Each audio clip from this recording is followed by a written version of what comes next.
ήρθα σε επαφή με το rap 12 ετών περίπου, το 97 για την ακρίβεια. Όταν έπεσε στα χέρια μου μια κασέτα με διάφορες επιλογές hip hop κομματιών τότε, του τότε. Public Enemy, Cypress Hill, Run DMC, NWA. Και πηγαίνοντας μετά σε κάποιες συναυλίες ελληνικού hip hop, άρχισα να μπαίνω στο παιχνίδι και μπήκε το μικρόβιο μέσα μου, σαν να λέω. Να σου πω τα 100% γιατί ήρθα 5 χρονών, εντάξει, ήξερα ότι είμαι Άραβας, ας πούμε, ότι είμαι αιγυπτιακής καταγωγής και ότι έχω έρθει στην Ελλάδα μαζί με την οικογένειά μου για κάποια καλύτερη ζωή, σαν να λέμε. Οπότε με επηρέασε βέβαια γιατί το hip hop είναι βγαλμένο μέσα από τη ζωή. Βέβαια σαν Άραβας διασποράς, ας πούμε, σαν μετανάστης, σαν να λέμε, έχεις κάποια βιώματα παραπάνω, οπότε ήταν λογικό να γίνει αυτό το πράγμα, ας πούμε, και να αρχίσω να γράφω στίχους και να ραπάρω. Πολιτικό στίχο και όσο δυνατόν γίνεται καυστικό και αφυπνιστικό, σαν να λέμε, για όσους δεν έχουν πάρει χαμπάρι τι γίνεται, ξέρω εγώ. Από το ρατσισμό μέχρι το ότι παίζει κάτι περίεργο στο σύστημα γενικά, δεν ξέρω. Παίζει κάτι περίεργο που πρέπει να ξυπνήσει ο κόσμος να το καταλάβει. Και αυτό προσπαθώ, ας πούμε, μέσα από τη στιγμή. Βγαίνει έτσι γιατί έτσι είναι. Άμα ζούσα, ας πούμε, στην Αμερική σε κάποια μονοκατοικία αυτές τις ώρες με το γρασίδι που είναι γύρω-γύρω, θα είχα άλλη θυματολογία, ας πούμε.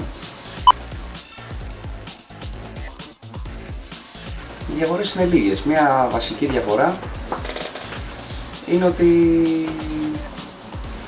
ο Άραβας διασποράς, ας πούμε, θα κοιτάξει να λύσει κάποια άλλα προβλήματα μέσω των στίχων του. Ενώ ο Άραβας, ο ντόπιος που λέμε που είναι στον τόπο του, θα κοιτάξει να λύσει τα προβλήματα του τόπου του που θα κάνουν καλύτερη τη ζωή τους.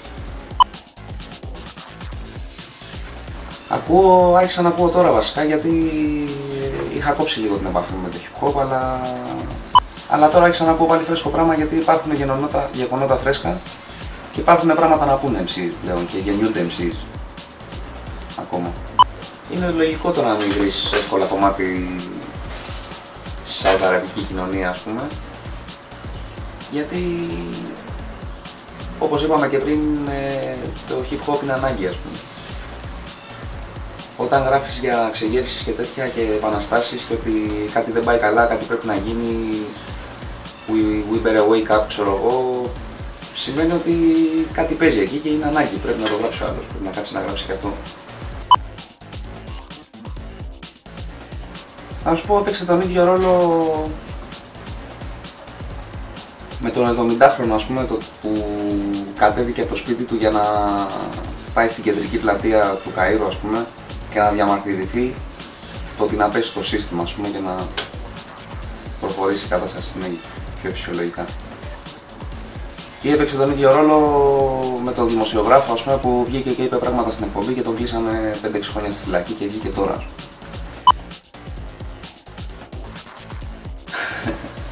Τώρα ξύνεις φλιγές. Εντάξει, κοίτα, την πρώτη μέρα που είδα το σκηνικό, το τι γίνεται, ας πούμε, γιατί αυτό το σκηνικό που έγινε τώρα στις 25 Γενάρη έχει γίνει άλλες 3-4 φορές, αλλά δεν έχουμε μάθει τίποτα. Από την πρώτη στιγμή που είδα τη φάση, βέβαια, είχα τρελαθεί, ήθελα να φύγω, να πάω στο αεροδρόμιο και να πάω εκεί κατευθείαν, στην πλατεία.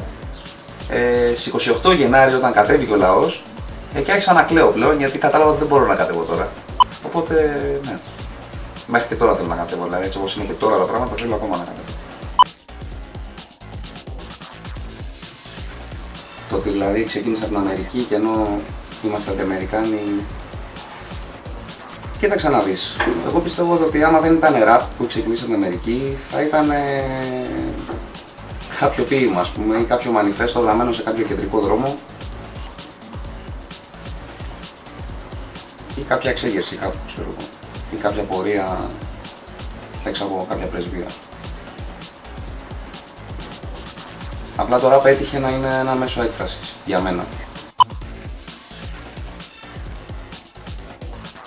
ποτέ τίποτα δεν είναι απίθανο.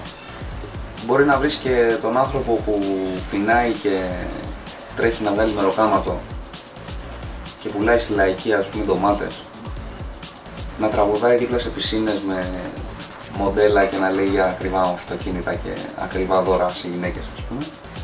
Και μπορεί να βρεις τον άνθρωπο που ο πατέρας του έχει τη μεγαλύτερη εισαγωγική εταιρεία στη Σαουδική Αραβία, σαν να λέμε, και να μιλάει για πολέμους και για εξεγέρσεις και για πράγματα που πρέπει ο κόσμος να ακούσει. Οπότε ποτέ τίποτα δεν είναι απίθανο στο hip hop. Το hip hop είναι μια μικρογραφία της ζωής. Το αραβικό hip hop, όπως το βλέπω τώρα, είναι μια επανάσταση. Μια επανάσταση μέσα σε μια ήσυχη πόλη. Αυτό.